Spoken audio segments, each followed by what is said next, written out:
in the world who wants to focus on space exploration and building electric vehicles, then you don't really need to be in an admin where maybe your efforts aren't super appreciated by Congress. And so I'm not all that surprised that he ended up dipping out.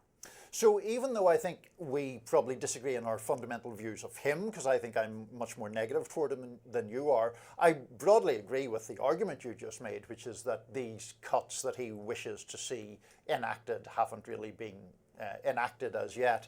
And there is also, of course, the question that if you really want to curb government spending to the extent that he claims you want, then actually you do need to get into things that are very sensitive, whether that's defense spending or so-called entitlement spending.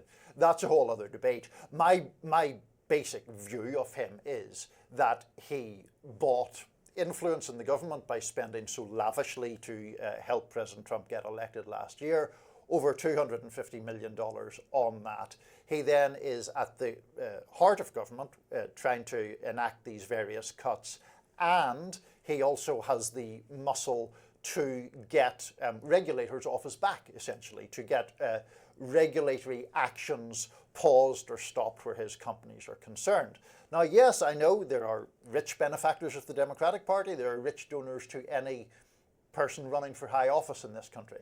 But I think that Musk's spending secured him that position. I think some of the cuts have been pretty disastrous in terms of USAID, which, again, I know we disagree on. But the basic point here is he has overpromised in terms of the cuts that he initially suggested.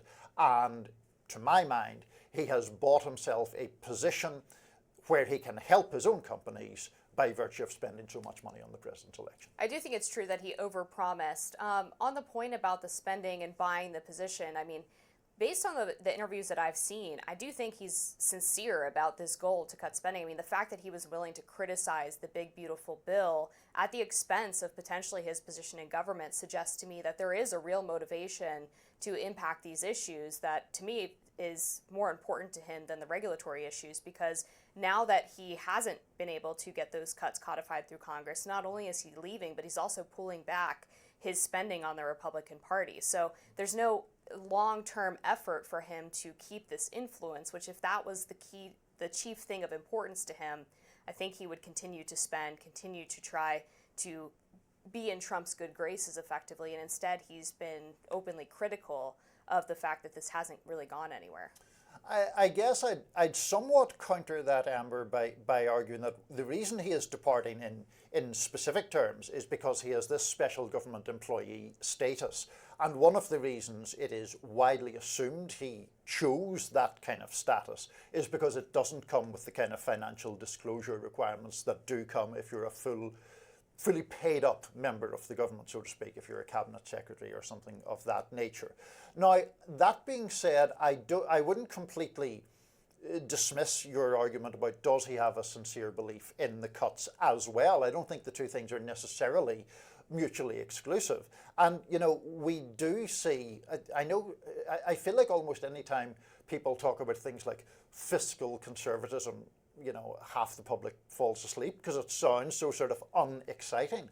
But it is a fact that the United States keeps adding to its debt to a very dangerous degree, is now spending more on servicing its debt, on paying the interest, essentially, than it's spending on defense, for example. And that can't continue indefinitely. And that's a rare point of agreement between myself and Elon Musk. Yeah, I mean, I think if there was anything that was beneficial from Elon Musk's tenure, it's that he exposed government waste in a way that was very sexy, right? He was able to identify certain programs that hit on these key buzzwords like DEI or woke things or Pride months being celebrated at the FBI and things of that nature that people who voted for Trump because of some sort of cultural backlash to those ideas found really compelling.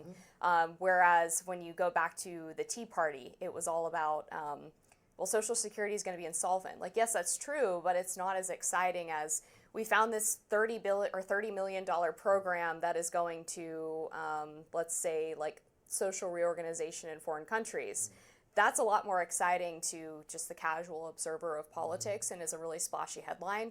And so I think he kind of made government cuts cool again, in a sense. Sure. I mean, I think he did to the Republican base, to the Trump base. I think he also incited a lot of opposition to that, which is why we see his approval ratings being, worse than Trump's often.